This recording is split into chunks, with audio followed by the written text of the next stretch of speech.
ఇంతకుముందు video DDL commands theory part చూస్తాం కదా. ఇప్పుడు ఎగ్జిక్యూషన్ చూద్దాం.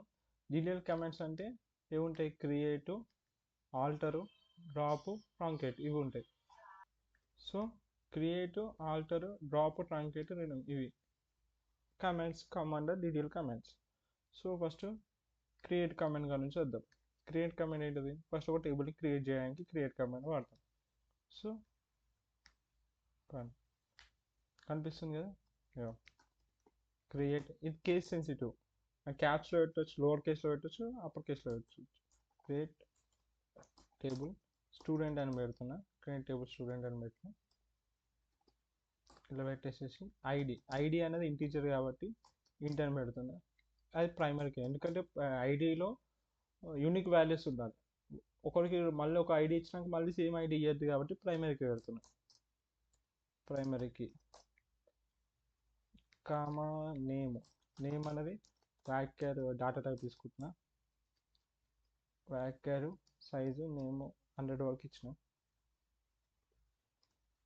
నెక్స్ట్ ఇంకేంటిది? Branch, BRANCH branch. ఇది వ్యాక్యార్ డాటా టైప్ కాబట్టి వ్యాక్యార్ ఒక 50 పెట్టినాం. బ్రాంచ్ చిన్న ఉంటాయి కదా. ఇప్పుడు ఇంత నువ్వు డేటాబేస్ సెలెక్ట్ చేయాలి. డేటాబేస్ ఫస్ట్ సెలెక్ట్ చేసుకోవాలి. SQL నేను ఇక్కడ చూడండి, క్రియేట్ డేటాబేస్ కాలేజ్ అని పెట్టిన. క్రియేట్ చేసుకున్నాక దాన్ని యూజ్ కాలేజ్.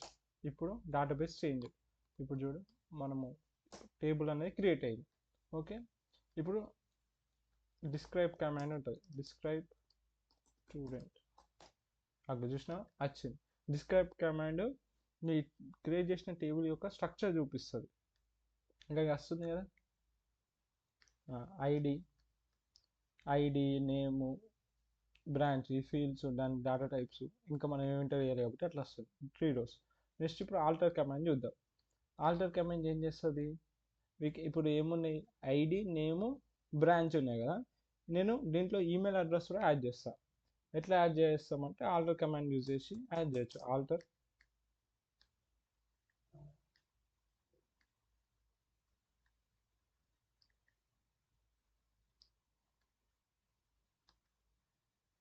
కనిపిస్తున్నాయి ఎక్కడ ఉంది?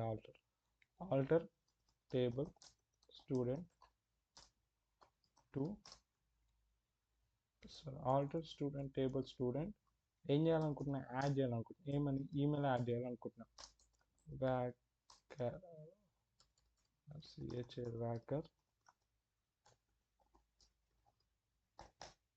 ఇప్పుడు టేబుల్ అనేది ఈమెయిల్ అడ్రస్ అనేది యాడ్ చేయాలి. ఇప్పుడు చూడు, ID name branch email address. ఇంకొకటి ఆల్టర్ కమాండ్ యాడ్ చేయడానికి పనికొస్తుంది. యాడ్ చేయడానికి టేబుల్ మాడిఫై చేయడానికి పనికొస్తుంది. తర్వాత రీనేమ్ చేద్దాం. ఇప్పుడు టేబుల్ నేమ్ ఏముంది? స్టూడెంట్ ఉంది కదా. స్టూడెంట్ నుంచి స్టూడెంట్ ఇన్ఫర్మేషన్కి స్టూడెంట్ ఇన్ఫర్మేషన్కి మనం మారుద్దాం. సో ఏం చేయాలి? రీనేమ్ కమాండ్ దానికి పనికొస్తుంది. రీనేమ్ అయితే టేబుల్ కదా, table student to student slash ఇన్ఫర్మేషన్కి మారుస్తా.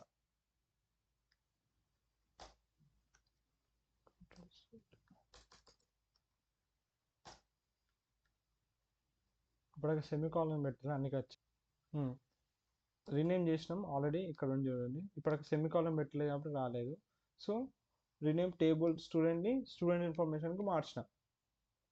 అందుకే నేను ఇప్పుడు సపోజ్ ఇప్పుడు డిస్క్రైబ్ స్టూడెంట్ కొడితే అది లేదా అని చూపిస్తుంది. ఎందుకంటే ఆ టేబుల్ నేమ్ అనేది స్టూడెంట్ ఇన్ఫర్మేషన్కి, ఆ టేబుల్ నేమ్ స్టూడెంట్ నుంచి స్టూడెంట్ ఇన్ఫర్మేషన్కి మారింది.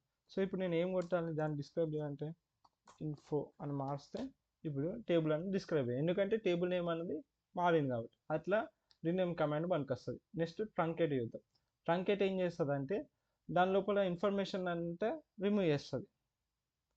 ఓకే, ఇప్పుడు దీని లోపల ఉన్న ఇన్ఫర్మేషన్ అంతా రిమూవ్ చేసేది ట్రంకేట్.